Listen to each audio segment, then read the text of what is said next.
एक वक्त था जब स्टिंग ऑपरेशन अरविंद केजरीवाल की पॉलिटिक्स का स्टाइल था। याद नहीं, अरविंद केजरीवाल क्या बोलते थे? जो गलत काम करे जी उसका वीडियो बना लो और फिर वीडियो बनाकर मुझे दे दो जी, हम इस पर एक्शन लेंगे। लेकिन अब ऐसे ही स्टिंग ऑपरेशन अरविंद केजरीवाल के लिए मुसीबत बन रहा है, क्योंकि बीजेपी ने आज शराब नीति को लेकर एक वीडियो जारी किया। इस वीडियो में दावा किया गया है कि इसमें शराब नीति के केस में एक आरोपी के पिता की गवाही है, जिसमें वो ये बता रहे हैं कि कैसे शराब के ठेके के लिए फिक्स कमीशन ली गई। जिस आरोपी के पिता का ये वीडियो है, उस आरोपी का नाम सीबीआई की एफआईआर में 13वें नंबर पर और उसका नाम सनी मारवा है। उसके पिता के वीडियो में दावा किया गया है कि शराब ठेके के लिए करोड़ों की कमीशन ली गई थी।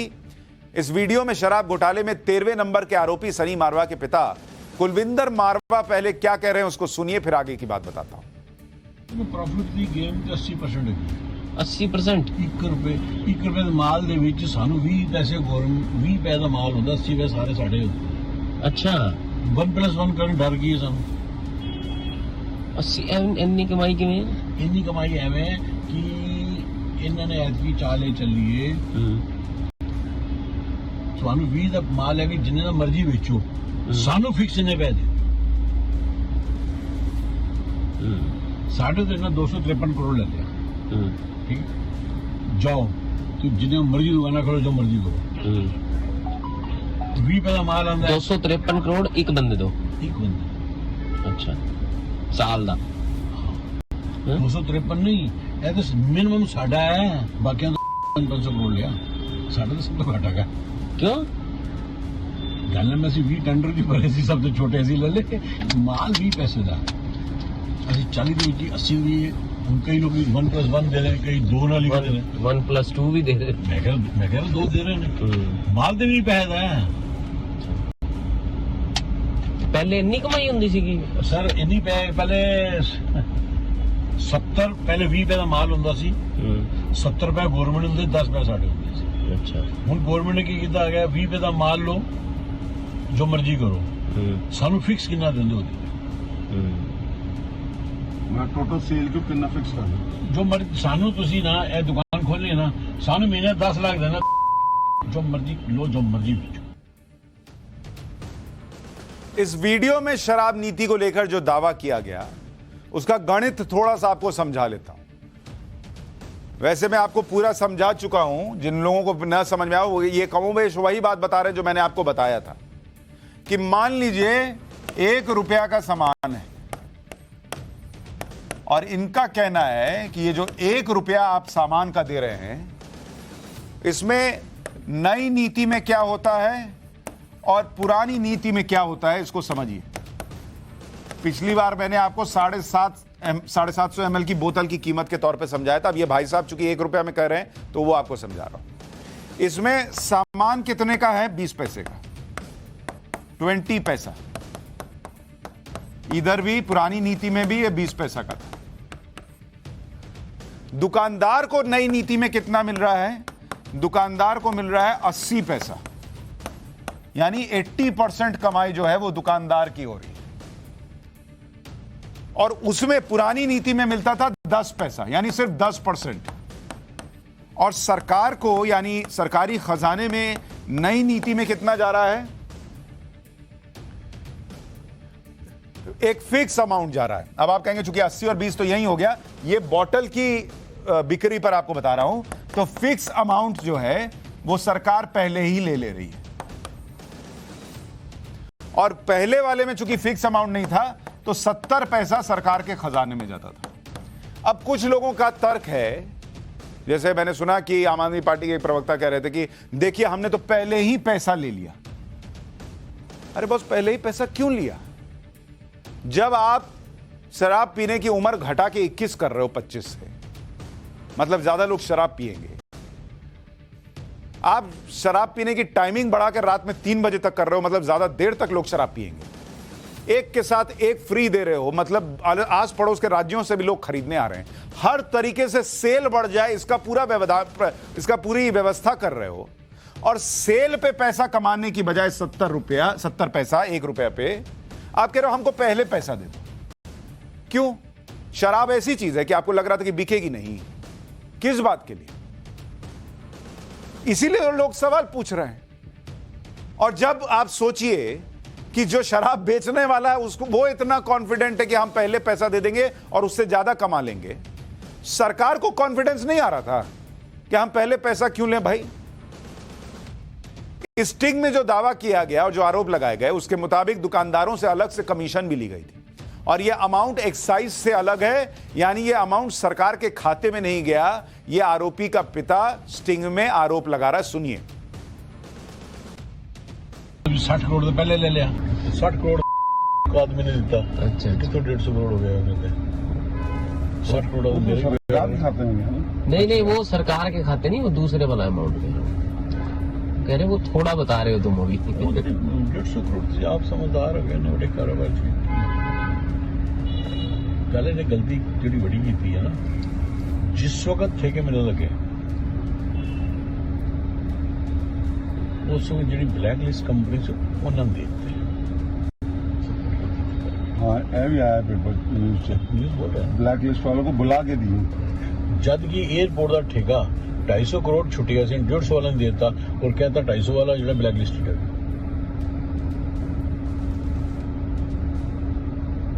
अपने बंदों को कमाई कराई है उन्होंने। नहीं, अपने बंदों को नहीं जी, वो तो वो बंदे जो इनको दें, इनके विश्वास पात्र हों।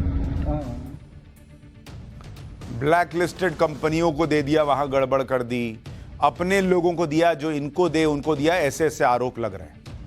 अब स्टिंग ऑपरेशन का वो हिस्सा सुनिए जिसमें कुलविंदर मारवा पूरे खेल में कमीशन खोरी का हिसाब किताब भी समझा रहे हैं। उन्होंने जो खेल खेले उन तो दसना ही है ना कि एवं खेल खेल रहे खेल तो 12% जानवर है, तो दो रानी कहाँ से आया? और शुरू में जो लेते हैं उन्होंने वो मोटे लोड़ की सी 12 पर थोड़े गाड़ी का ट्रक आया, 12% पैसे मिलेंगे 6 शुरू कीजिए शुरू तो कोई क्वेश्चन ही नहीं ना, वो तो वैसे प्यार ना तुम जो दे दो तो 3.5 दिन तो पहले वही दे देंगे जड़े विचले गए विचोले ਹੁਣ ਵਿਚੋਲੇ ਅੰਦਰ ਜੋ ਦਿੱਤਾ ਹੈ ਬਈ ਤੁਸੀਂ ਤਾਂ ਵਿਚੋਲਿਆਂ ਨੂੰ ਹੀ ਦਿੱਤਾ ਹੋਏਗਾ ਨਾ ਸਰ, ਅਸੀਂ ਵਿਚੋਲਿਆਂ ਨੂੰ ਕਿਉਂ ਦੇਵਾਂਗੇ? ਔਰ ਸਾਡਾ ਜਦ ਸੈਟਲ ਹੋ ਗਈ 6% ਜੋ ਕਿ ਜਦੋਂ ਅਸੀਂ ਆਏਗਾ ਤਾਂ ਉਦੋਂ ਲੈ ਜਾਣਗੇ। ਤੇ ਤੁਸੀਂ ਨਾ 6% ਆਸਾਨ ਕੰਮ ਨਾ ਸਮਝੋ ਦੇਣਾ ਹੈ। 6% ਦੇਣਾ ਵੀ ਆਸਾਨ ਨਹੀਂ ਸੀਗਾ। ਸੁਣ ਲਓ, ਅੱਜ ਤੁਹਾਡੇ ਕੋਲ ਮਾਲ ਆਇਆ 100 ਕਰੋੜ ਦਾ ਹੈ, ਤੇ 12 ਕਰੋੜ ਰੁਪਇਆ ਤੁਹਾਨੂੰ ਕਮਿਸ਼ਨ ਆ ਗਈ, 6 ਕਰੋੜ ਕਾਲਾ ਕਰਕੇ ਐਵੇਂ ਦੇਊਗਾ 10 ਛੱਡੋ। ਹਾਂ ਉਹੀ ਤੇ ਦਿੱਕਤ ਸੀ ਸਾਰੀ।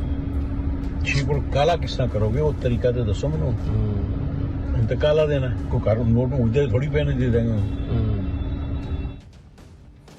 बीजेपी स्टिंग को लेकर आम आदमी पार्टी और मनीष सिसोदिया पर हमलावर है, लेकिन मनीष सिसोदिया स्टिंग को मजाक बता रहे हैं। एक बार मनीष सिसोदिया को भी सुनिए। बीजेपी कह रही है जी देखो सीबीआई नहीं ढूंढ पाई, अब हम स्टिंग करके देंगे। फिर वो कोई सड़क पे चौराहे पे खड़े होकर किसी को गाड़ी पे बिठा के कुछ कहते हैं, उसके कोई सवाल जवाब करते हैं, वो स्टिंग है? मजाक है। तो ऐसे स्टिंग मेरे पास भी है, मैं भी दे दूंगा कल बहुत सारे, फिर आप उसको भी चलाना।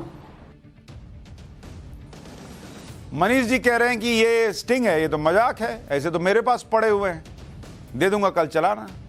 दीजिए सर, चलाएंगे। अभी तक तो लोग इसी बात का इंतजार कर रहे हैं कि आपको खरीदने के लिए जो फोन आया था उसकी कॉल रिकॉर्डिंग आप कब देंगे, उसके लिए तो अभी तक मुहूर्त निकल रहा है। ऐसे ऐसे स्टिंग का मुहूर्त कब निकलेगा भगवान जाने। और ये वो लोग हैं जो दूसरे से कहते थे कि रिकॉर्ड कर लो जी, ये सबूत है। आज एक आरोपी का पिता कह रहा है तो ये स्टिंग नहीं है, ये मजाक है। जब मन में आया कहेंगे कि हाँ सीबीआई ने मुझे क्लीन चिट दे दी, जब मन में आएगा कहेंगे अरे स्टिंग जो है वो मजाक है।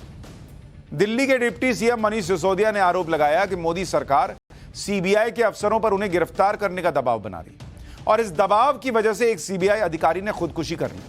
मनीष सिसोदिया ने कहा कि जिस सीबीआई अधिकारी जितेंद्र कुमार ने सुसाइड किया है उन पर दबाव बनाया जा रहा था कि मनीष सिसोदिया के खिलाफ गलत केस बनाकर उनकी गिरफ्तारी को मंजूरी दें, जिस वजह से उन्होंने आत्महत्या कर ली। 2 दिन पहले सीबीआई के एक अधिकारी ने सुसाइड किया और उसकी पूरी खबर आप लोगों ने, मीडिया ने भी दिखाई थी कि किस तरह से एक सीबीआई के अधिकारी ने सुसाइड किया है। उनके बारे में पता चला है कि जिस सीबीआई अधिकारी ने सुसाइड किया था वो जितेंद्र कुमार जी थे, डेप्यूटी लीगल एडवाइज़र। ये सीबीआई के एंटी करप्शन ब्रांच में लीगल एडवाइज़र थे। इनका काम था लीगली चीज़ों को अप्रूव करना, उनको रिजेक्ट करना, उनकी सारी लीगलिटी को देखना। और मेरे खिलाफ जो फर्जी एफआईआर कराई गई है एक्साइज के मामले में, उसका भी लीगल मामला वही देख रहे थे। पता ये चला है कि मेरे खिलाफ गलत तरीके से केस बनाकर ये उनके ऊपर दबाव डाला जा रहा था कि मेरे खिलाफ गलत तरीके से केस बनाकर मुझे अरेस्ट कराने की लीगल मंजूरी दें। उनके ऊपर जिन अधिकारी ने, सीबीआई के जिस अधिकारी ने सुसाइड किया है, उनके ऊपर गलत तरीके से दबाव बनाया जा रहा था कि मेरे खिलाफ इलीगल तरीके से, फर्जी तरीके से केस बना के मेरे अरेस्ट को मंजूरी दें, जिसको वो मंजूरी नहीं दे रहे थे। उनके ऊपर इतना दबाव था कि वो मानसिक दबाव में आ गए और उन्होंने सुसाइड कर लिया। अब आप सोचिए कितना भयावह है कि मनीष सिसोदिया सामने आते हैं, सीबीआई के एक अधिकारी के सुसाइड को वो जोड़ देते हैं कि मेरे ऊपर उस पर एक्शन लेने के लिए उस पर दबाव बनाया जा रहा था, इसलिए उसने सुसाइड कर लिया। आप में से हर व्यक्ति यही पूछेगा कि ये कैसे पता चला, कोई सबूत? इस पर सिसोदिया जी का एक लाइन है, पता ये चला है, पता ये चला है। कोई आदमी मर गया और आपको पता है ये चला है पे आपने क्लेम ठोक दिया कि इस वजह से इसने सुसाइड कर लिया है। उस आदमी के परिवार पर क्या बीतेगी आपने सोचा? पॉलिटिक्स करने के लिए झूठ सच जो करना है नेताओं को करें, लेकिन किसी के मरने को भी इस्तेमाल करेंगे क्या? बिना किसी सबूत के हमको खरीद रहे हैं, हमको जो है पैसा दे दिया, हमारे विधायक को खरीद रहे हैं। चलिए कुछ भी बोलिए, समझ में आता है। एक आदमी मर गया, कोई सबूत नहीं कि उस आदमी ने इसलिए सुसाइड कर लिया कि भाई मनीष सिसोदिया के खिलाफ केस करने के लिए कहा जा रहा था, और आप कह रहे हो उसने सुसाइड कर लिया। उसके परिवार, उसके बीवी बच्चों, उसके घर वाले, माता पिता जो होंगे, उनकी फीलिंग्स का भी ख्याल नहीं है। यह शर्मनाक पॉलिटिक्स नहीं है तो क्या है? और आपका जब मन करे आप कहें सीबीआई ने क्लीन चिट दे दी, जब मन आए तो सीबीआई दबाव बना रही थी एक अधिकारी पर। मतलब सीबीआई का एक अधिकारी अगर इनके खिलाफ नहीं कहता तो इन पर कोई केस नहीं बन सकता था, और अभी कह रहे थे हम सीबीआई ने क्लीन चिट दे दी है, तो फिर कैसे दबाव बनाया होगा कि उसने आत्महत्या कर ली? कोई बात का सिर पैर होगा कि नहीं होगा? और सीबीआई को एक बयान जारी करना पड़ा बाकायदा। एक आदमी कुछ भी बोलकर चला जाए और उस पर सीबीआई को इस देश में बयान जारी करना पड़ रहा है, और इस बयान में लिखना पड़ रहा है कि सीबीआई पुरजोर तरीके से मनीष सिसोदिया के भ्रमित और गलत आरोपों का खंडन करती है। हम स्पष्ट करना चाहते हैं कि दिवंगत अधिकारी जितेंद्र कुमार किसी भी तरीके से इस केस की जांच से जुड़े ही नहीं थे। जितेंद्र कुमार प्रोसिक्यूशन के डिप्टी लीगल एडवाइजर थे, जो दिल्ली में पहले से चार्जशीट हुए केस सुपरवाइज कर रहे थे। इसके अलावा दिल्ली पुलिस ने अपनी जांच में पाया है कि दिवंगत अधिकारी ने सुसाइड नोट में अपनी मौत के लिए किसी को जिम्मेदार नहीं ठहराया। सुसाइड नोट तक में कुछ नहीं लिखा, और मनीष सिसोदिया को पता है कि हमको पता चल गया कि उसने इसलिए आत्महत्या की। कितना शर्मनाक है ये। पॉलिटिक्स में भी तो कोई स्तर बचेगा ना। टाइम्स नाउ नवभारत ने भी इस मामले में अपनी पड़ताल की। ग्राउंड पर हमारे रिपोर्टर ने सूत्रों से बताया कि जितेंद्र कुमार जांच अधिकारी थे ही नहीं, वो लीगल एडवाइजर थे जो एसीबी के साथ, एंटी करप्शन ब्यूरो के साथ काम कर रहे थे। सुसाइड के बाद जितेंद्र कुमार के पास से जो नोट मिला, उसमें किसी को मौत के लिए जिम्मेदार नहीं ठहराया गया। जितेंद्र कुमार की सेहत ठीक नहीं थी, वो हेल्थ इश्यू से जूझ रहे थे। वो हिमाचल के मंडी के रहने वाले थे, 2 साल पहले चंडीगढ़ से दिल्ली आए थे। सीबीआई की सफाई के बाद मनीष सिसोदिया ने ट्वीट किया, मैं ये मानता हूं कि सीबीआई अधिकारी जितेंद्र कुमार जांच अधिकारी नहीं है, वो लॉ ऑफिसर थे जो मेरा केस देख रहे थे। इस मामले की न्यायिक जांच होनी चाहिए। अब आप मान रहे हो, वहां दावा ठोक दिया कि पता चला है कि इसलिए सुसाइड कर लिया। यह आदमी मेरा केस देख रहा था और इस पर दबाव बनाया जा रहा था, और अब आप कह रहे हो कि मैं मान रहा हूं ये मेरा केस नहीं देख रहा था, ये न्यायिक अधिकारी था, लॉ ऑफिसर था। मनीष सिसोदिया और अरविंद केजरीवाल यह भी दावा कर चुके हैं कि सीबीआई मनीष सिसोदिया को क्लीन चिट दे चुकी है। आज भी मनीष सिसोदिया ने कहा कि सीबीआई से उन्हें एक तरह की क्लीन चिट मिल चुकी है। सुनिए एक बार। सीबीआई से इन्होंने एफआईआर कराई तो सीबीआई ने भी ढूंढ ढांड के दूर से कहीं से स्ट्रेच करके दो कंपनियों के बीच की किसी वाइट डीलिंग को जबरदस्ती मेरे ऊपर थोपने की कोशिश की, वो भी सोर्सेज के हवाले से। तो एफआईआर में लिखा, उसके बेस पे मेरे घर पे रेड डलवा दी। घर पे कुछ नहीं मिला।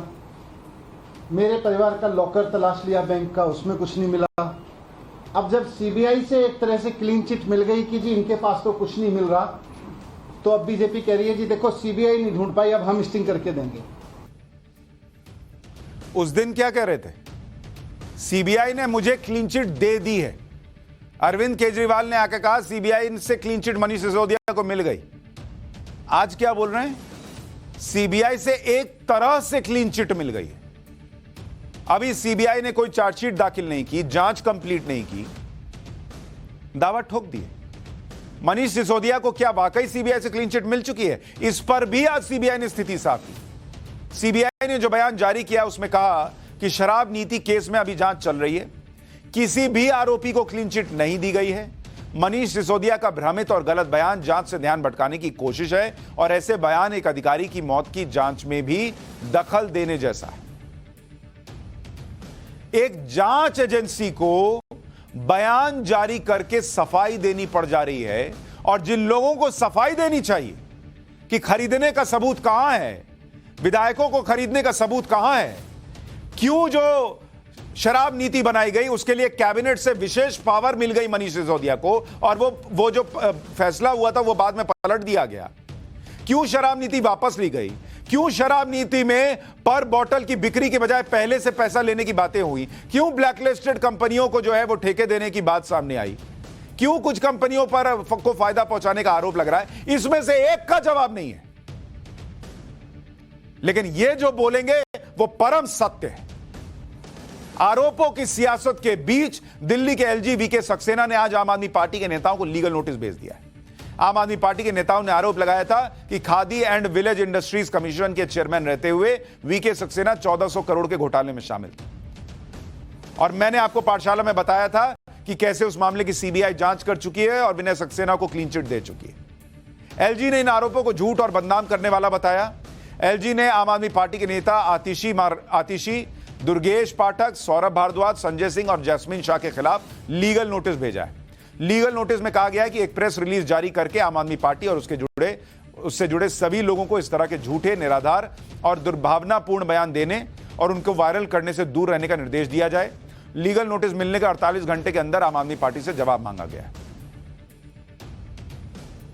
तो इस देश में जो पॉलिटिक्स बदलने आए थे उन्होंने क्या बदलाव लाया है वो आपके सामने है।